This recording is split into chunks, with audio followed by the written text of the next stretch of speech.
Good afternoon students. আশা করি তোমরা সবাই ভালো আছো এবং তোমরা কন্টিনিউয়াসলি যে চ্যাপ্টারগুলো করানো হচ্ছে সেগুলোকে তোমরা প্র্যাকটিস করছো।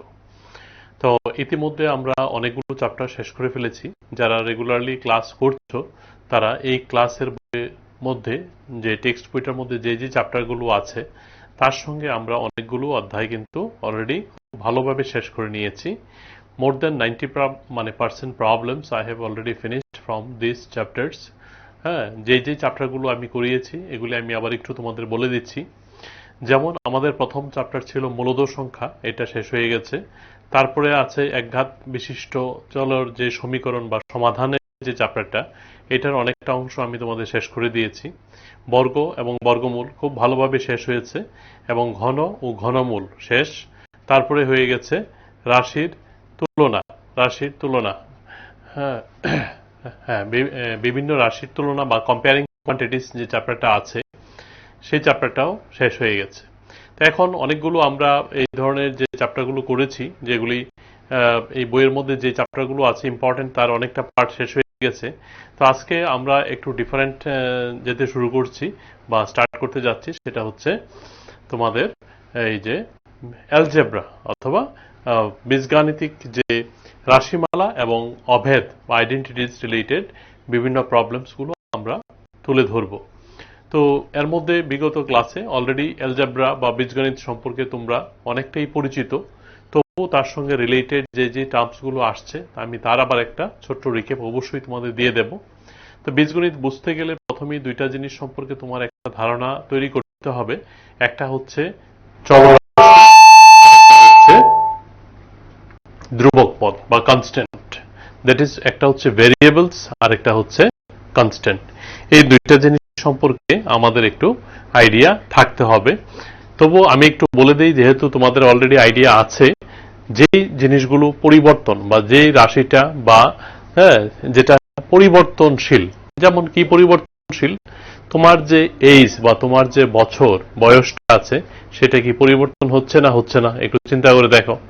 তাহলে কন্টিনিউয়াসলি কিন্তু তোমার যে বয়সটা আছে সেটা কিন্তু পরিবর্তন হচ্ছে, প্রতি মুহূর্তে তোমার এজটা কিন্তু পরিবর্তন হচ্ছে। দেখো, তুমি যে গাছটা, ছোট গাছটা বাড়িতে লাগিয়েছো বা টবে লাগিয়েছো, সেই গাছের উচ্চতাটা, ঠিক আছে, ওইটাও কিন্তু পরিবর্তন হচ্ছে।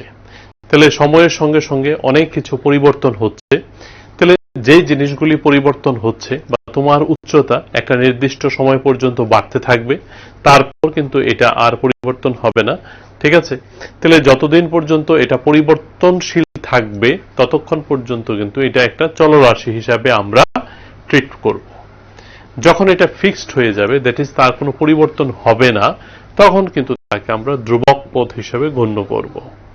যেমন তোমার টেবিল, তুমি যে টেবিলটার মধ্যে পড়াশোনা করো, সেই টেবিলটার যদি দৈর্ঘ্য এবং প্রস্থ তুমি আগে যে মেজারমেন্ট নিয়েছিলে আজকে যদি মাপো, তাহলেও কিন্তু সেম হয়ে যাবে, ঠিক না, সেমই থাকবে, কোনো পরিবর্তন হবে না।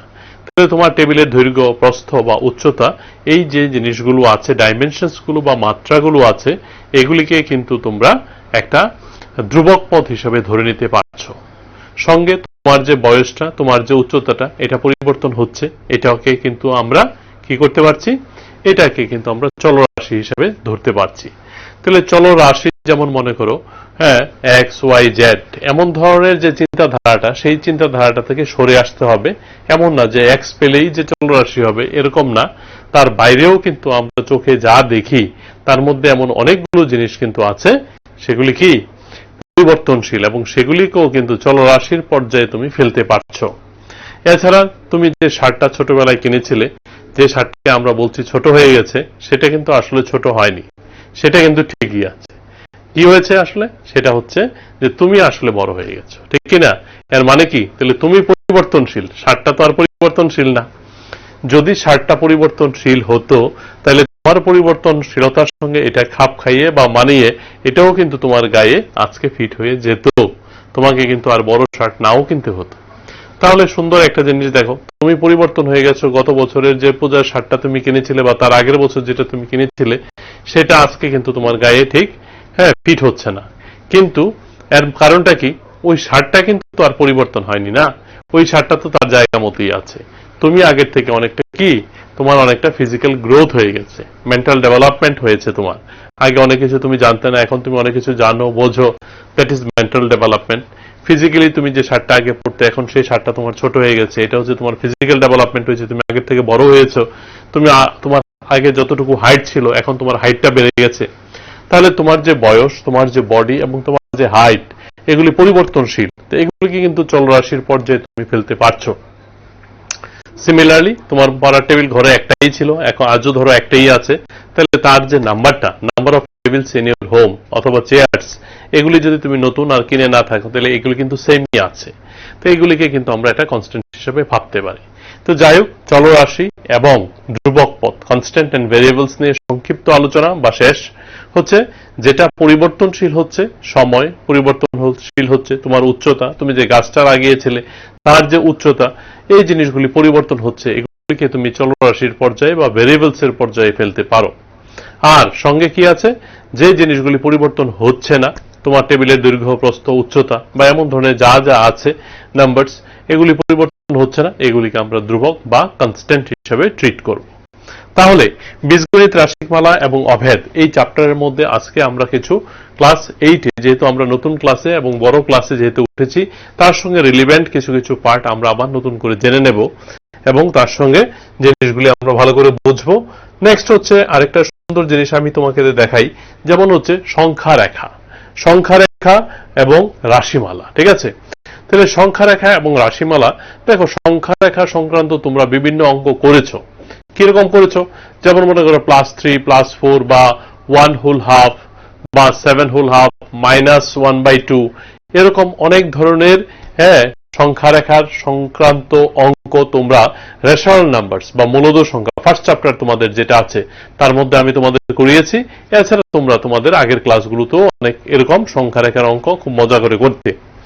তো সংখ্যা রেখা যে শুধুমাত্র আমরা 1, 2, 3, 4 নিয়েই যে সংখ্যা রেখা করতে পারবো এরকম না, আমরা বীজগাণিতিক সংখ্যাগুলোকে নিয়েও কিন্তু আমরা করতে পারবো। যেমন মনে প্রশ্ন উঠতে পারে যে XY Z কে নিয়ে কি সংখ্যা রেখা করা যায়? তো যাই হোক, করা যায় কিনা চলো আমরা একটু দেখে নেই। প্রথমে আমরা পূর্বের একটা ধারণা টানি, তারপর আজকে আমরা নতুন একটা জিনিস দেখাই। তাহলে সবাই মনোযোগ সহকারে পেজ নাম্বার 183 তোমরা খুললে বুঝতে পারবে যে বীজগাণিতিক, রাশিমালা এবং অভেদ বা অ্যালজেব্রিক এক্সপ্রেশনস এন্ড আইডেন্টিটিস এই চ্যাপ্টারটা আজকে আমরা শুরু করতে যাচ্ছি। তোমরা সঙ্গে অবশ্যই খাতা কলম নিয়ে এই জিনিসগুলো একটু নোট করার চেষ্টা করো, তাহলে তোমাদের কোনো যদি প্রবলেম থাকে অবশ্যই তোমরা আমাদের পরবর্তী পর্যায়ে ফোন করতে পারবে। তো পেজ নাম্বার 183 তে আমি প্রথমে তোমাদের দেখাচ্ছি সংখ্যা রেখার উপরে কয়েকটা জিনিস দেখাচ্ছি। তাহলে সংখ্যা রেখা অথবা নাম্বার লাইন, যেমন আমি একটা প্রথমে তোমাদের আগের ক্লাসে তোমরা যা দেখেছো তার সঙ্গে রিলেটেড আমি একটা অঙ্ক তোমাদের দেখাই। সাপোজ 3.5 আছে, তাহলে তোমরা সংখ্যা রেখা এটা কিভাবে টানতে সেরকম একটা যদি আমি বুঝিয়ে দিই, তাহলে দেখো তোমরা 0 দিয়ে শুরু করতে, 1, তারপরে 2, তারপরে 3, তারপরে কি 4। তো এরকম ভাবে তো আমাদের এরকম স্বাভাবিক সংখ্যা এখানে আছে বা আরো রিপ্রেজেন্ট আমরা করতে পারছি। তাহলে 3.5 মানে কি 3.5। এই 3.5 যে নাম্বারটা আছে, এই নাম্বারটা কোথায় আছে, তার লোকেশনটা কোথায় হবে, এটা যদি তুমি পারফেক্ট একটা আইডিয়া করতে চাও, তাহলে 3.5 মানে কি দেখো 3 থেকে একটু বেশি কিন্তু 4 থেকে কি কম না, তাহলে 3 এবং 4 এর মধ্যবর্তী হচ্ছে 3.5।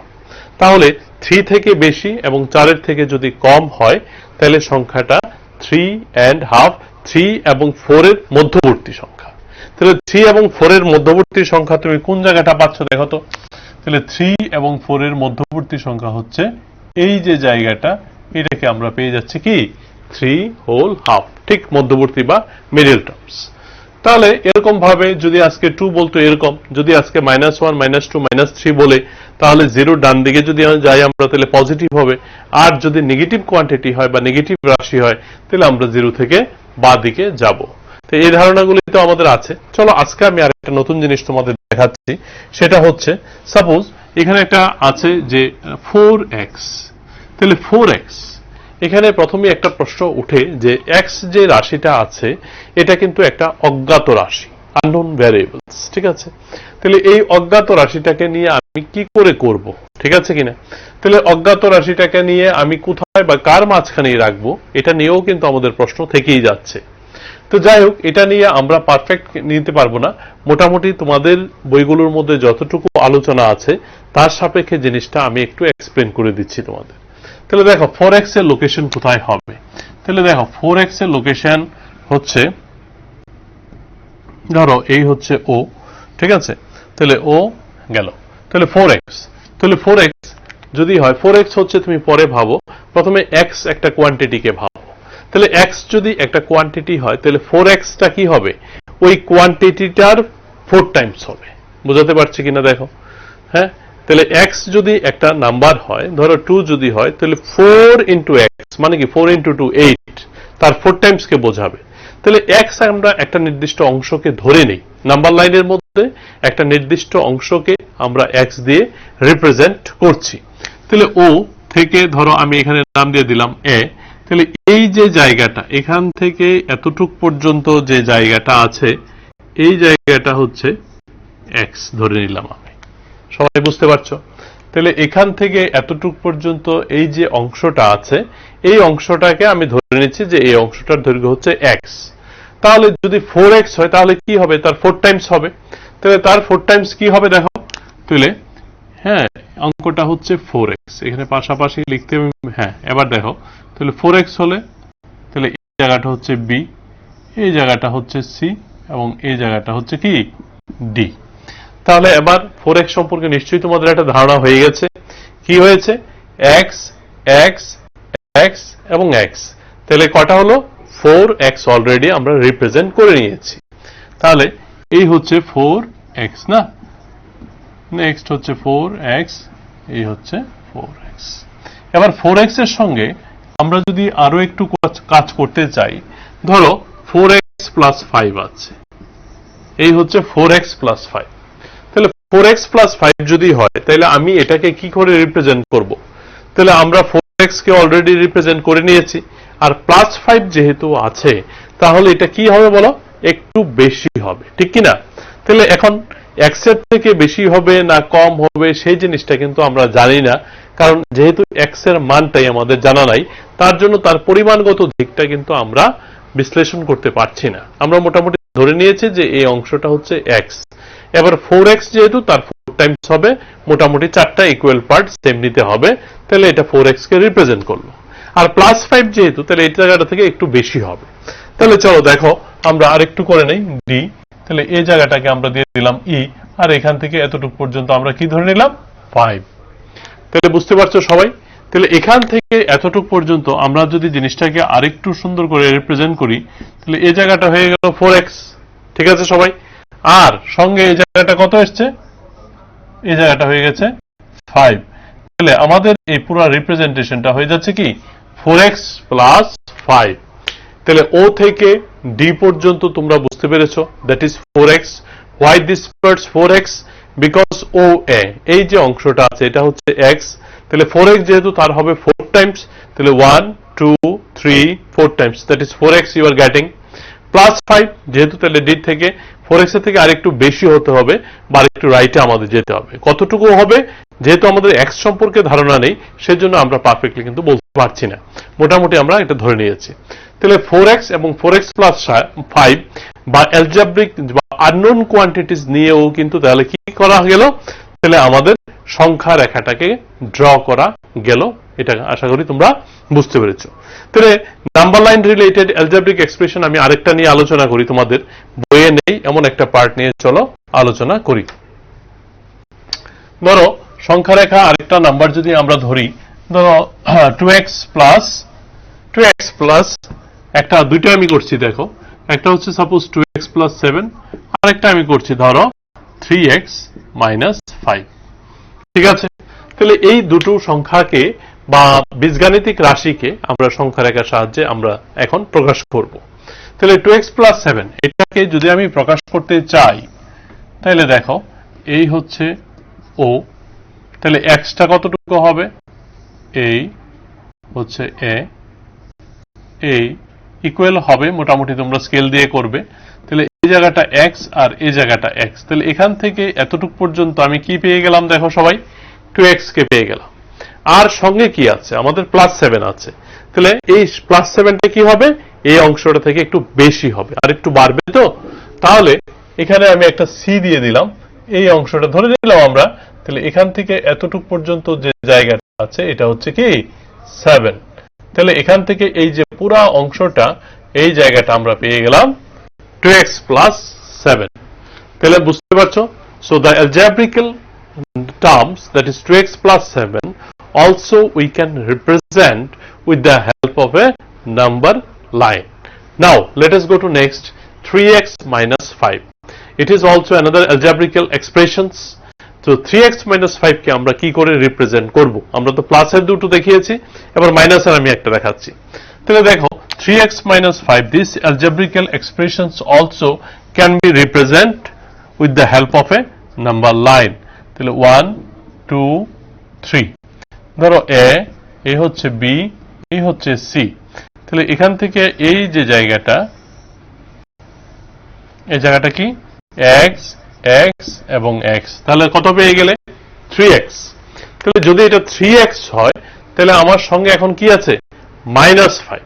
So what does it mean, it means that -5 যেহেতু আছে তাহলে আমি এখান থেকে মাইনাসের যেহেতু আছে তাহলে আমার এখান থেকে ব্যাক করতে হবে, আর যদি প্লাস হতো তাহলে আমরা c থেকে আরেকটু রাইট সাইড যেতাম, ঠিক আছে কিনা। তাহলে -5 ইজ দেয়ার। তাহলে চলো এখন এখানে সমস্যাটা হচ্ছে কি, যেহেতু x সম্পর্কে আমার কোনো ধারণা নেই, তাহলে 5 যে ব্যাক করবে এটা কতটুকু ব্যাক করবে।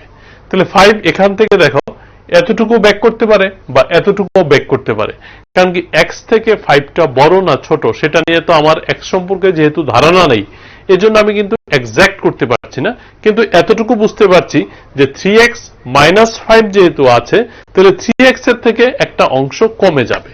এবার এই কমাটা কতটুকু কমবে এটা আমরা x এর উপর নির্ভরশীল যদি পারফেক্ট লোকেশন করতে চাই।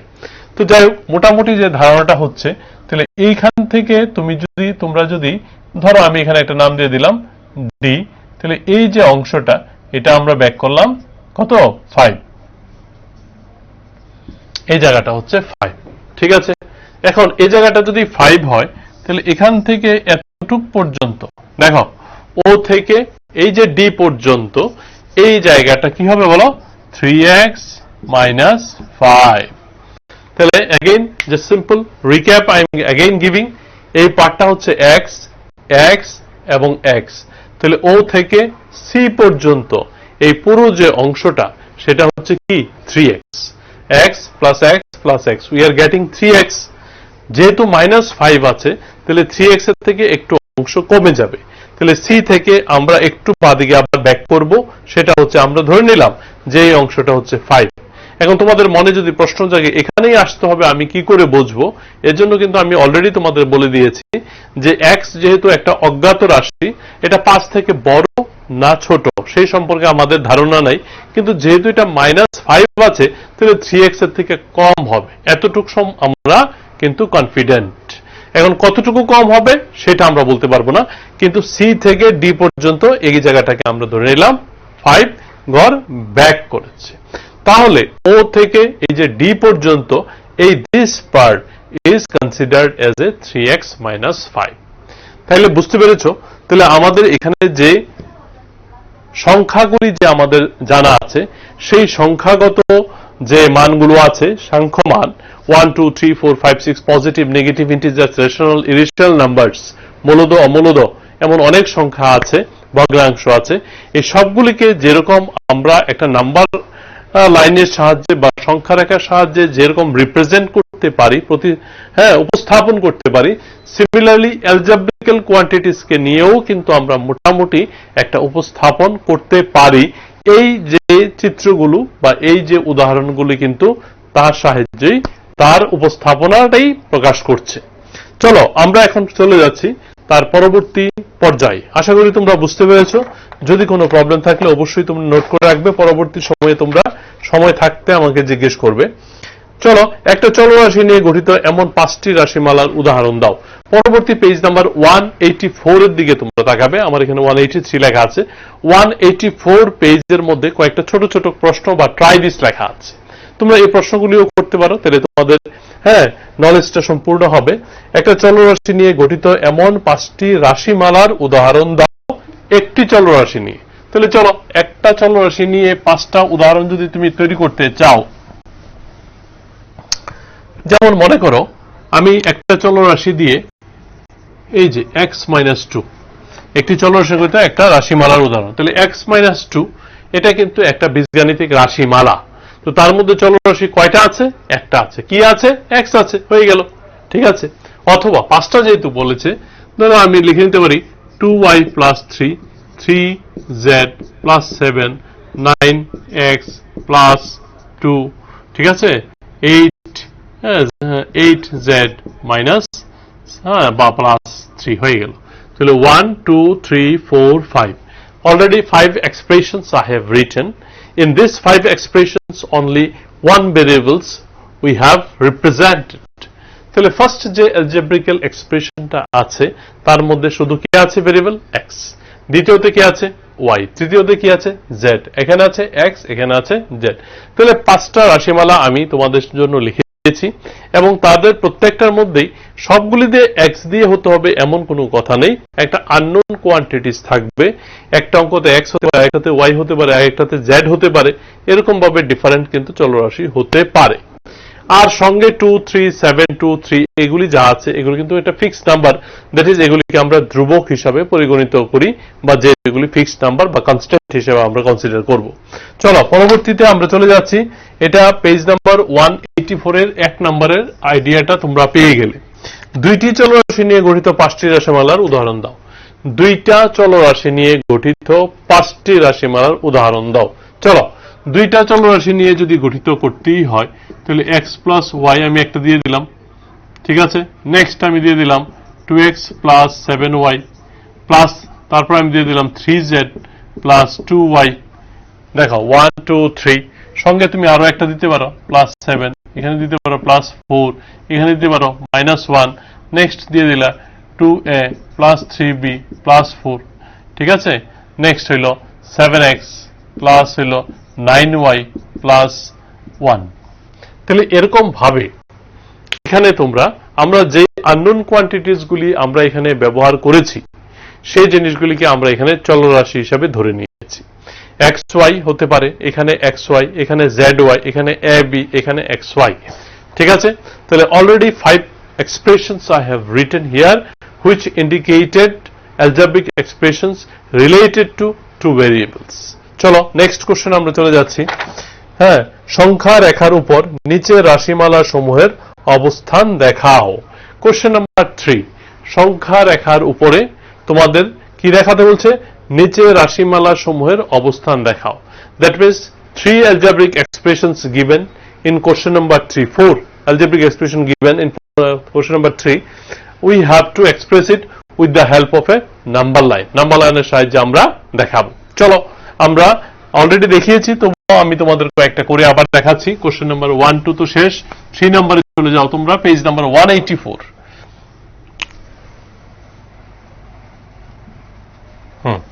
তাহলে দেখো এখানে সংখ্যা রেখার উপর অবস্থান দেখাও। তাহলে কোশ্চেন নাম্বার 3 তে আছে x আছে, তারপরে আছে x - 2, 3x + 1, তারপরে হচ্ছে 4x - 3। তাহলে x - 2, 3x + 1, 4x - 3।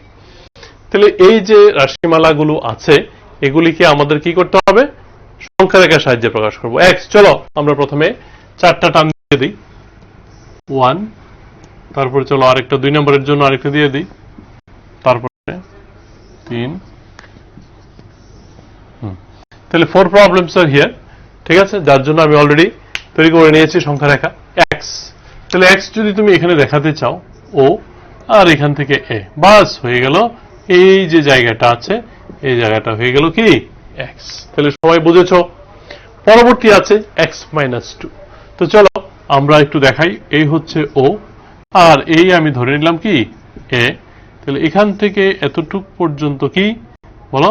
এই জায়গাটা হচ্ছে x। -2 যেহেতু আছে, তাহলে এখান থেকে আমি এখানে এতটুকু পর্যন্ত আমরা কি করব, ব্যাক করব না।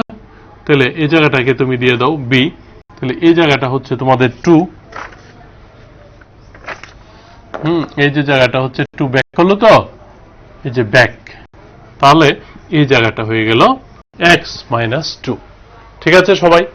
তাহলে ও থেকে এ পর্যন্ত এই অংশটা হচ্ছে x, এ থেকে b পর্যন্ত আবার রিটার্ন করেছে 2, তাহলে এই জায়গাটা ও থেকে b পর্যন্ত this part indicated as x - 2। Next হচ্ছে 3x + 1, তাহলে 3x + 1 বুঝতে পারছো, আমি যদি x যে অংশটাকে নেব 3x হবে তার 3 টাইমস। তাহলে কিভাবে আমি এটা করতে পারি, দেখো এই হচ্ছে ও, এই হচ্ছে একটা x ধরো, তাহলে এই জায়গাটা হবে 2টা x, তাহলে এই জায়গাটা হবে 3টা x, a b c, x x x, তাহলে x x, আর এই জায়গাটা হলো x, তাহলে কত হয়ে গেল 3x, আর তার থেকে 1 বেশি না, তাহলে 1 যদি বেশি হয় তাহলে আমি চলো এতটুকু পর্যন্ত নিয়ে নিলাম, আর এই জায়গাটাকে আমরা ধরে নিলাম 1। তাহলে এখান থেকে এতটুকু পর্যন্ত কনস্ট্যান্ট নিয়ে আসলে আমি কত পেয়ে গেলাম, 3x + 1। সবাই ক্লিয়ার নি? দেখো this part x x x, so from O to C we are getting 3x, since want more than 3x, so again we will go to the right side of this। ঠিক আছে, এখান থেকে এতটুকু পর্যন্ত এই অংশটাকে আমি 1 ইউনিট ধরে নিয়েছি। হ্যাঁ ঠিক আছে, তাহলে ও থেকে ডি পর্যন্ত এই পুরো অংশটাকে 3x + 1 দিয়ে আমরা বোঝাতে পারি। 4x - 3, তাহলে আবার বুঝতে পেরেছো 4x থেকে 3 আমাদের ইউনিট কি করতে হবে, ব্যাক করতে হবে, রিটার্ন করতে হবে।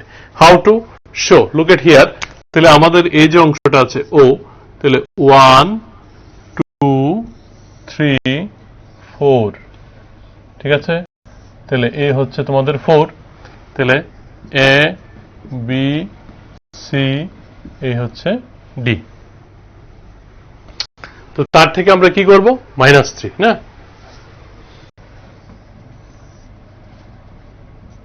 তাহলে -3, তাহলে এই জায়গাটা হচ্ছে তোমাদের কত, এই জায়গাটাকে আমরা একটা নাম দিয়ে দিচ্ছি, সাপোজ দিয়ে দিলাম p, তাহলে আর এই যে জায়গাটা এখান থেকে এতটুকু পর্যন্ত আমরা ব্যাক করে নিলাম 3। তাহলে দেখো এই হচ্ছে x x x এবং x, তাহলে আমরা কি পেয়েছি, 4x পেয়ে গেছি। এবার 4x থেকে কি 3 ইউনিট আমরা ব্যাক করেছি, তাহলে এখান থেকে এই যে এতটুক পর্যন্ত, এই যে এতটুক পর্যন্ত আমরা পেয়ে গেলাম 4x - 3। তাহলে মোটামুটি তোমাদের এই কোশ্চেনটা নিশ্চয়ই ক্লিয়ার হয়ে গেছে। চলো আমরা এখন পরবর্তী এখানে 3টা জিনিস অলরেডি এখানে পরিচয় আছে, সেটা হচ্ছে যে পদ, উৎপাদক ও সহগ। পদ, উৎপাদক এবং সহগ নিয়ে আমরা আলোচনা করছি। তাহলে দেখো এই 3টা জিনিসকে নিয়ে আলোচনা করার জন্য আমরা প্রথমেই একটা উদাহরণ নিয়ে চলো আলোচনা করি। ধরো 2x + 3xy হলো 8, এটা একটা অ্যালজেব্রিক এক্সপ্রেশন বা বীজগাণিতিক রাশিমালা এখানে আছে। এই রাশিমালার মধ্যে তাহলে আমাদের পদ নিয়ে আলোচনা করতে হবে, উৎপাদক নিয়ে আলোচনা করতে হবে এবং সহগ নিয়ে আলোচনা করতে হবে। তাহলে পদ, এখানে কয়টা পদ আছে এই জিনিসটা আমাদের প্রথমে ধারণা তৈরি করতে হবে। তাহলে দেখো এখানে 2x কে আমরা একটা টার্মস হিসেবে ট্রিট করব, 3xy কে একটা পদ হিসেবে ধরবো, আর 8 কে আমরা এখানে হিসেবে ধরবো। তাহলে পদ তোমরা পেয়ে গেলে, তাহলে টার্মস বা পদ হচ্ছে 2x, এখানে হচ্ছে 3xy, আর এখানে হচ্ছে 8। তারপরে আমরা কি বলবো দেখো, তারপরে হচ্ছে উৎপাদক। উৎপাদক মানে এগুলিকে স্প্লিট আপ করে আমরা যা যা পাই। তোমরা অলরেডি তোমাদের একটা ধারণা আছে, যেমন 6, তাহলে 6 এর উৎপাদকগুলো কি কি, তাহলে 6 এর উৎপাদকগুলি সম্পর্কে তোমাদের কি ধারণা মনে আছে কিনা, যে 3 দুগুণে 6, 6 ওকে 6, তাহলে 6 এর উৎপাদকগুলো হলো 1 2 3 6, 1 2 3 6। এটাকে স্প্লিট করে যে যে অংশগুলো আমরা পাবো সেটা হচ্ছে উৎপাদক। বা ফ্যাক্টরস। তাহলে পদ, এখানে দেখো পদের পরে আমরা এখানে উৎপাদকে যাচ্ছি, উৎপাদক, তাহলে উৎপাদক এখানে হবে 2 আর এখানে হবে x। তাহলে 2x, এই যে 2x যে পদটা আমরা পেয়েছি কার কার সমন্বয়ে তৈরি? 2 আর x এর সমন্বয়ে তৈরি না? তাহলে এই আমরা পেয়ে গেলাম 2 আর এই আমরা পেয়ে গেলাম x। সবাই বুঝতে পেরেছো? নেক্সট, এরপরে আমাদের লাগে কি লাগে বলো?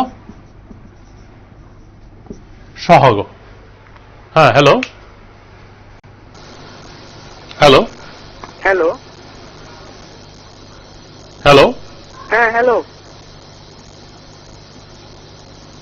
হ্যালো হ্যাঁ হ্যাঁ, কে? স্যার আমি দেবজিৎ চক্রবর্তী। হ্যাঁ, কোন school? Gangachara higher secondary school. হ্যাঁ, বলো। স্যার আমার যে আগের চ্যাপ্টারটা আছে তাতে একটু সমস্যা হয়ে গেছে। আচ্ছা, এটা তো ম্যাক্সিমাম অঙ্ক করে দেওয়া হয়েছে বোর্ডে, তুমি ইউটিউবেও আমার ক্লাসটাকে ফলো করতে পারো। দুটো অঙ্ক করাননি। দুটো অঙ্ক করানো হয়নি? হ্যাঁ। আচ্ছা, কি কি নাম্বারটা কি কি বলে রাখো। স্যার এক্সারসাইজ 8.3 এর, বলো। স্যার এক্সারসাইজ 8.3 এর 6 এর 2 নাম্বার। 6 এর 2 নাম্বার। হ্যাঁ। আচ্ছা, আর স্যার একটা উদাহরণের অঙ্ক আছে, তা নিয়ে একটু কনফিউশন আছে। উদাহরণের নাম্বারটা বলো। স্যার 178 নাম্বার পেজের উদাহরণ নাম্বার 2। উদাহরণ নাম্বার 2। আচ্ছা, ঠিক আছে। তো তুমি দেখতে থাকো, আমি আলোচনাটা শেষে তোমার প্রশ্নটা সলিউশনটা করব। হ্যাঁ, ঠিক আছে, ধন্যবাদ। তাহলে দেখো, হ্যাঁ, তো আমি যে আলোচনাটা করছিলাম এই জায়গাটা আমি একটু আগে শেষ করে নিই, তারপরে হ্যাঁ যে ফোনটা এসছে ওর প্রশ্নটা আমি করে দেব। তাহলে এখানে 3টা পদ আছে, দ্যাট ইজ একটা হচ্ছে 2x, আরেকটা হচ্ছে তোমাদের 3xy, আরেকটা হচ্ছে 8। তাহলে 2x এর মধ্যে আমি কি দাঁড়াচ্ছি দেখো, উৎপাদক দাঁড়াচ্ছে 2 আর x, ঠিক আছে। 3xy, তাহলে 3xyটা কি কি দিয়ে তৈরি হয়েছে? 3 আছে, x আছে আর y আছে। তাহলে উৎপাদকগুলি অবশ্যই তোমরা একটু কমা দিয়ে লিখবে। আর 8, এবার 8 এর উৎপাদক কি দেখো, 8 এর উৎপাদক হবে 8 এর যে উৎপাদকগুলো হবে 1, 2, 4 এবং 8। নেক্সট আমাদের পরবর্তী হচ্ছে সহগ নিয়ে কথা। তাহলে সহগ বলতে এখানে যা বোঝায় বা তোমাদের বইয়ে যে জিনিসটা লেখা আছে সেই জিনিসটা নিয়ে আমি কথাটা বলছি। এখানে সাংখ্য সহগকে বোঝানো হয়েছে। সংখ্যাগত দিক দিয়ে যে সহগটা আছে সেই বিষয়টার উপরেই তোমাদের বইয়ে গুরুত্ব দেওয়া হয়েছে, ঠিক আছে। তো সেই সঙ্গে তোমাদের ক্লাসে যেভাবে আছে সেইভাবে আমি আলোচনা করতে গিয়ে জিনিসটা তোমাদের বইয়ের অনুসারে আমি বুঝিয়ে দিচ্ছি যে এখানে x এর সহগটা কত, মানে সংখ্যাগত সহগ কত, 2। তাহলে এখানে সহগটা হবে 2। এখানে দেখো xy বাদ দিয়ে সহগগত 3। আবার তোমাদের এমন অনেক প্রশ্ন হয়, আমি একটু বলে রাখি কেন তোমাদের ক্লাস অনুযায়ী আমি এরকম ভাবে বলছি। অনেক সময় বলে দেয় যে y এর সহগ কত নির্ণয় করো। তো যদি এমন ধরনের স্পেসিফিক কোশ্চেন বলে যে y এর সহগ কত, তখন কিন্তু আনসারটা হবে 3x। আর যদি সিম্পল সহগ বলে তোমাদের বইয়ে যেটা বলেছে সহগ নির্ণয় করো, কিন্তু ভেঙে বলেনি যে কার সহগ কি সহগ তোমাকে নির্ণয় করতে হবে। তো সেই ক্ষেত্রে আমরা এখানে সংখ্যাগত সহগটা নিয়েই কিন্তু আলোচনা করা মানে তোমরা করবে। তাহলে এখানে সহগ কত হবে 3, আর এখানে সহগ কত, এখানে সংখ্যাই তো আছে 8, তাহলে সহগ হবে 8। তাহলে আশা করি তাহলে 2, হচ্ছে 3, হচ্ছে 8। তাহলে আশা করি তোমরা এই জায়গাটা ক্লিয়ার হয়ে গেছে। আমি আবার একটু বলে দিচ্ছি লাস্ট রিক্যাপ যে 2x 3xy প্লাস 8 এই তো হচ্ছে অ্যালজেব্রিক এক্সপ্রেশনস বা বীজগাণিতিক রাশিমালা। এই বীজগাণিতিক রাশিমালার মধ্যে কয়টা পদ আছে? 3টে পদ আছে। একটা হচ্ছে 2x, another is 3xy, আর একটা হচ্ছে 8। তাহলে 2x এর মধ্যে উৎপাদক কি কি? 2 আর x। 3xy এর মধ্যে উৎপাদক আছে 3x এবং y। আর 8 এর মধ্যে কি কি আছে? 1, 2, 4 এবং 8, ঠিক আছে। আর সহগ বলতে এখানে যা বোঝানো হয়েছিল সাংখ্যমানটাকে। তাহলে 2, এখানে 3 এবং এখানে 8। আর যদি কিছু না থাকে, এখানে যদি শুধু xy থাকে, সেই ক্ষেত্রে সাংখ্যমানটা হবে 1, ঠিক আছে। এবার আমি দেবজ্যোতি যে প্রশ্নটা করেছিলে সেই আলোচনাতে চলে যাচ্ছি। এক্সারসাইজ 8.3 কোশ্চেন নাম্বার 6 এর 2 নাম্বারটা। আর কেউ যদি কোনো প্রশ্ন থাকে তোমরা প্রথম থেকেই বলবে, লাস্টের দিকে প্রশ্ন করলে আমাদের কাছে সময়টা কম থাকে। আচ্ছা, তাহলে দেখো কোশ্চেন নাম্বার 6, আমি তো আজকে ক্যালকুলেটর আনা হয়নি। হ্যাঁ, তাহলে দেখো, ঠিক আছে, কোন 2003 সালে কোন শহরে 2003 সালে লোক সংখ্যা 54,000 যদি বৃদ্ধি পায়, তবে 2005 সালের শেষে লোক সংখ্যা কত হবে? ঠিক আছে, দেব, যদি তুমি দেখো, আমি মাল্টিপ্লিকেশনটা তুমি করে নেবে, আমি মেইন জায়গাটা করে দিচ্ছি। কোশ্চেন নাম্বার 6 এর রোমান 2। ঠিক আছে, তাহলে আমরা এখানে এক্সারসাইজ 8.3 যার যেটা অসুবিধা আছে সেই জন্য এখানে আমরা আবার একটু ব্যাক করেছি। কোশ্চেন নাম্বার 6 এর রোমান 2। তাহলে রোমান 1টা আমি গতদিন করে নিয়েছি, রোমান 2টা আমি একটু বুঝিয়ে দিই। তাহলে হ্যাঁ, দেখো, তাহলে 2003 সালে পপুলেশন হচ্ছে 54,000। দেখো 2003 এর লোক সংখ্যা হচ্ছে 54,000। 2005 কত হবে সেটা আমাদের নির্ণয় করতে হবে। তাহলে 2003 সালের যে লোক সংখ্যাটা আছে সেটা কিন্তু এখানে প্রিন্সিপাল হিসেবে কাজ করবে। আর 2005 এর লোক সংখ্যা যেটা তুমি নির্ণয় করবে সেটা তোমাকে সুদাসল নির্ণয় করতে হবে। ঠিক আছে, আর সুদের হার বলেছে কি 5%।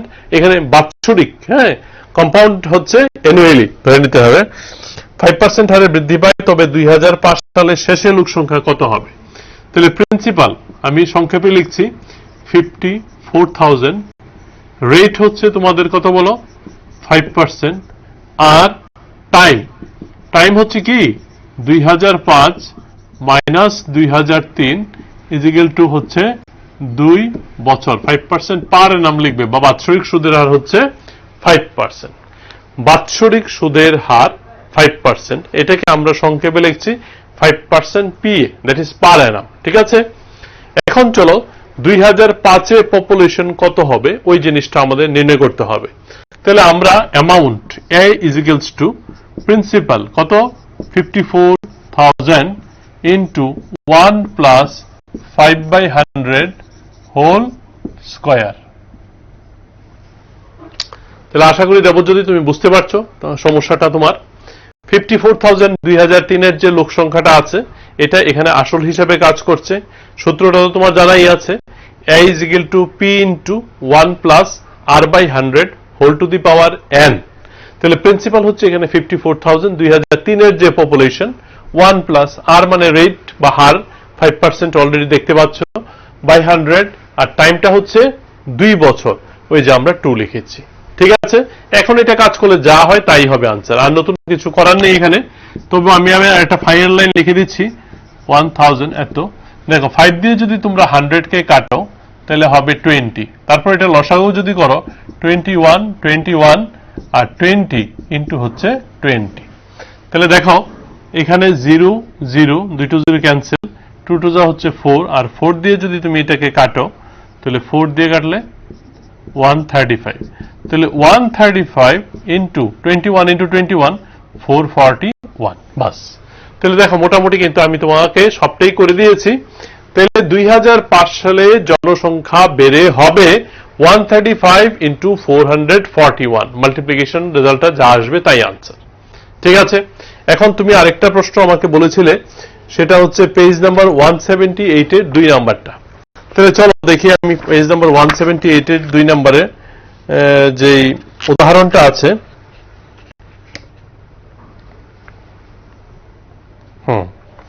তাহলে দেখো 1998 সালে 1998 না 1998 সালে কোন শহরের লোক সংখ্যা হচ্ছে 20,000।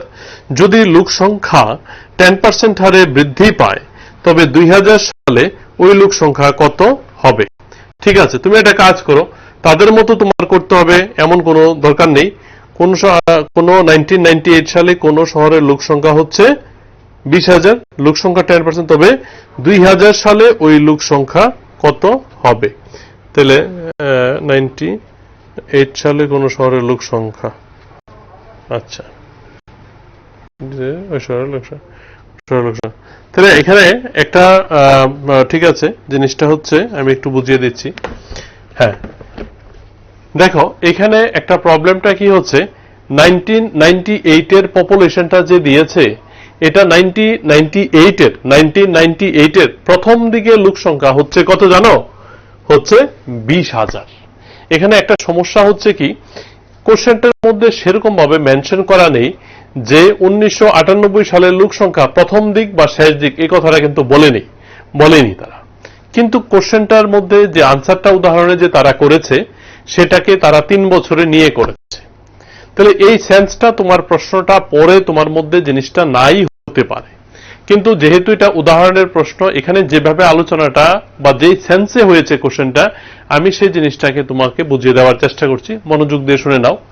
দেখো 1998 সালের প্রথম দিকের লোক সংখ্যাটা, কথাটা অর্থ হচ্ছে 97 এর লাস্টের যে লোক সংখ্যাটা, এটাই কিন্তু 98 এর বিগিনিং এর পপুলেশন।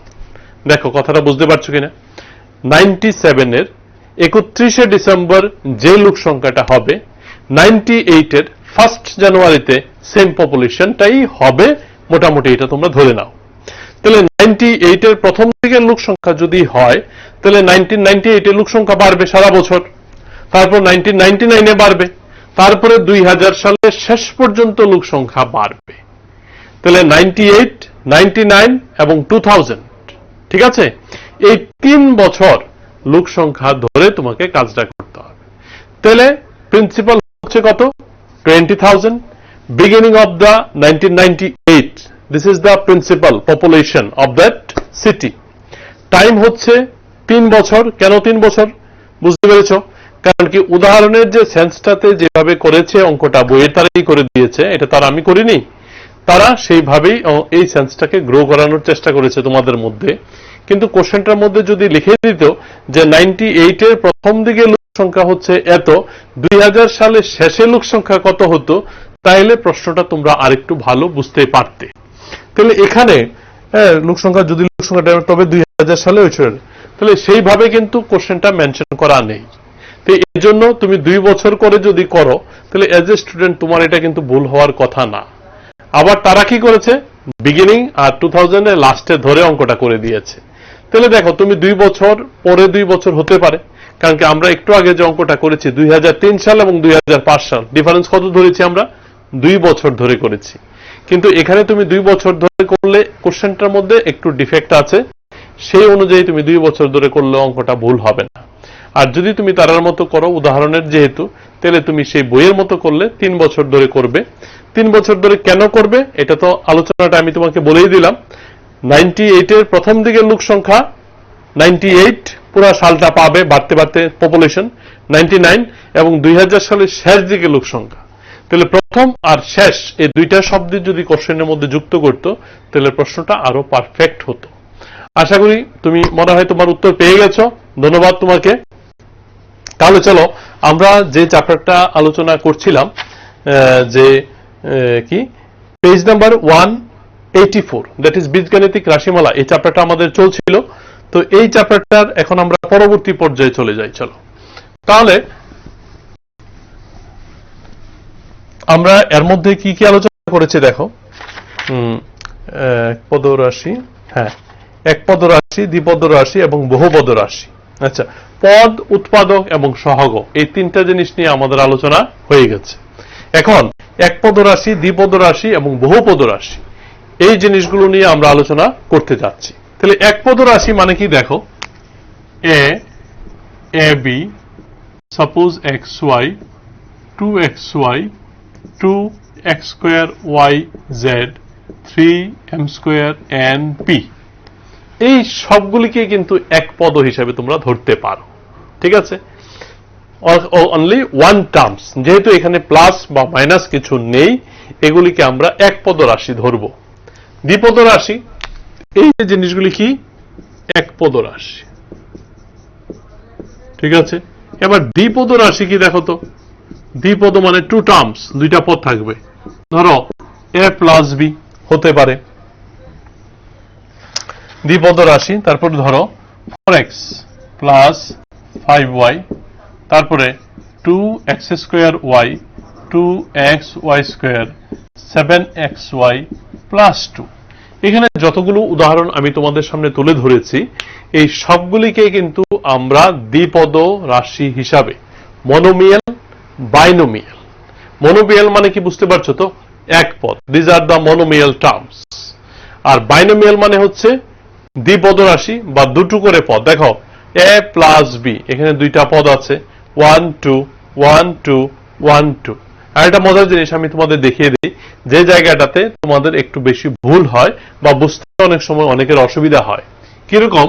ধরো আমি তোমাকে জিজ্ঞেস করলাম 2x প্লাস 3x, তাহলে 2x প্লাস 3x এই যে রাশিটা আছে এইটা কি আমি দ্বিপদ রাশি বলবো না এক পদ রাশি বলবো?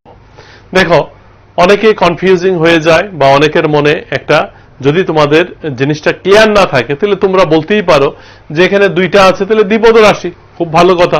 তাহলে এখানে একটা দ্বিপদ রাশি, তোমাদের মধ্যে থেকে অনেক সময় উত্তরটা আসে। কিন্তু সেই সঙ্গে এটার সঙ্গে রিলেটেড যে আলোচনাটা, এটার জন্য তোমাকে একটা জিনিস জানতে হবে, সেটা হচ্ছে লাইক টার্মস আর ডিসলাইক টার্মস। দ্যাট ইজ সদৃশ পদ আর একটা হচ্ছে অসদৃশ পদ, like terms and dislike terms. তাহলে তুমি দেখে নাও যে 2x এবং 3x, x আর x সেম কিনা? একটা মাঠে 5টা গরু আছে, আরেকটা মাঠে 2টো গরু আছে।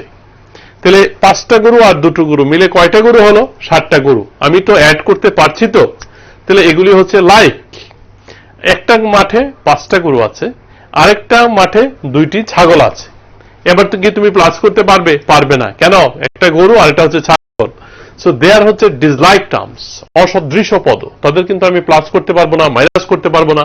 ঠিক আছে? তাহলে এখানে x আর x আননোন কোয়ান্টিটিটাকে তুমি দেখবে অলওয়েজ। তাহলে আননোন কোয়ান্টিটিটা যদি আমার সেম হয়ে যায় তাহলে হবে লাইক টার্মস, আর যদি ডিসিমিলার হয় তাহলে এটা হচ্ছে ডিসলাইক টার্মস, অসদৃশ পদ।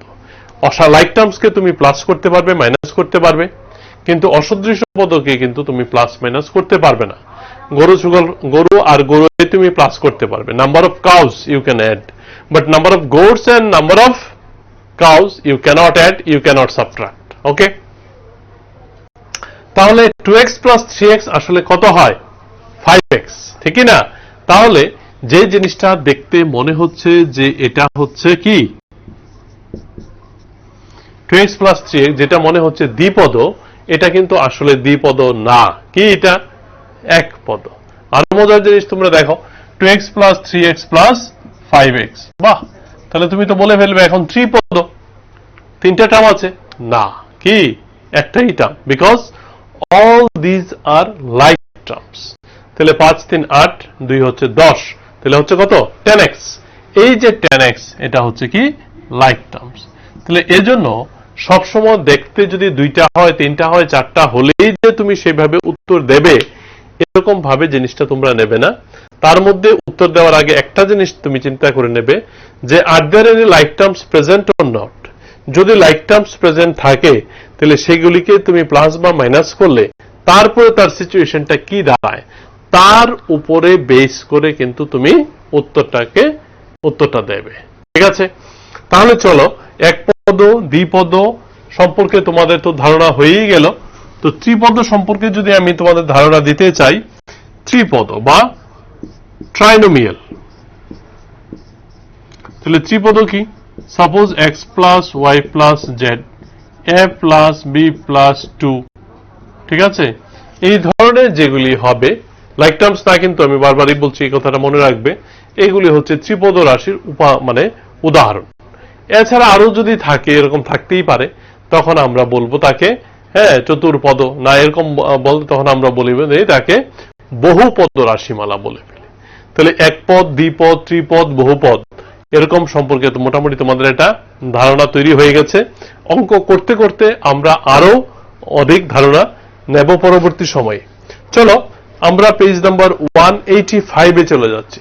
Let us go to page number 185। 185 এর মধ্যে তোমরা দেখতে পাচ্ছ যে এখানে কতগুলো ট্রাই দিস বা নিজে করো ছোট ছোট কতগুলো প্রশ্ন আছে। তাহলে সেই প্রশ্নগুলি আমি একটু আলোচনা করছি এখন। দেখো একপদ, দ্বিপদ, ত্রিপদ রাশি চিহ্নিত করো। আচ্ছা ফাইন, তাহলে আমি আগে অঙ্কটা একটু তুলে নেই, তাহলে তোমরা ভালো বুঝতে পারবে। -x + y, x + y + z, tan -x - y, ab minus হলো tan c, তারপর হচ্ছে 5, তারপর হচ্ছে 9y। ঠিক আছে? আচ্ছা, তাহলে আমার মনে হয় তোমরাই পারবে এখন এই আলোচনাটা, যারা আগের আলোচনাটা ভালো করে বুঝতে পেরেছো। -x + y, এখানে কয়টা পদ আছে দেখো তো? x একটা, y হলো একটা, তাহলে দুটো পদ আছে। এই পদগুলোর মধ্যে কি কোনো সদৃশ্য পদ আছে? নেই। তাহলে এটাকে আমরা বলবো কি? দ্বিপদ রাশিমালা। তাহলে সবাই লিখে নাও দ্বিপদ। তাহলে একপদ, দ্বিপদ, ত্রিপদ রাশি চিহ্নিত করো। তাহলে এটা হবে আমাদের দ্বিপদ। নেক্সট, এখানে কয়টা আছে দেখো তো? 1 2 3 and there are no like terms present। ঠিক আছে, we cannot add or subtract them, so they are হচ্ছে কি 3 terms are there। তো তাহলে ত্রিপদ বা ট্রাইনোমিয়াল। নেক্সট, ত্রিপদ বা ট্রাইনোমিয়াল। এরপরেরটাও বুঝতে পারছো, দ্বিপদ বা বাইনোমিয়াল। তারপরেরটা হচ্ছে একপদ বা মনোমিয়াল। এরপরেরটাও একপদ বা মনোমিয়াল। তাহলে মনে হয় তোমরা ভালো বুঝতে পেরেছো জায়গাটা। তাহলে এখানে দুটো পদ আছে, দ্বিপদ, তিনটে আছে ত্রিপদ, 1 2 3 ত্রিপদ, 1 2 দ্বিপদ, অনলি 1 একপদ, অনলি 1 একপদ। ঠিক আছে? তাহলে এই পার্টটা আমাদের কোশ্চেন নাম্বার 1 শেষ হয়ে গেল। কোশ্চেন নাম্বার 2 তে, হ্যাঁ, কোশ্চেন নাম্বার 2 থেকে আমাদের আজকে সময়ের এখানেই শেষ হয়ে গেল। তো কোশ্চেন নাম্বার 2 থেকে আমরা নেক্সট দিন বিস্তারিত আলোচনা শুরু করব। হ্যাঁ, তাহলে এতটুকু পর্যন্ত বীজগাণিতিক রাশিমালাটা আমাদের আজকে শুরু হয়ে গেল। তার অনেকগুলো জিনিস আমরা বুঝিয়ে নিয়েছি। এগুলি আশা করি তোমরা বাড়িতে সবাই ভালো করে দেখবে এবং তার সঙ্গে রিলেটেড যে অঙ্কগুলি করেছি, উদাহরণগুলি, এই জিনিসগুলি একটু তোমরা পড়বে। কোনো অসুবিধা হলে নিশ্চয়ই নেক্সট ডেটা আবার আমাকে জিজ্ঞেস করবে। Thank you everybody, have a nice day.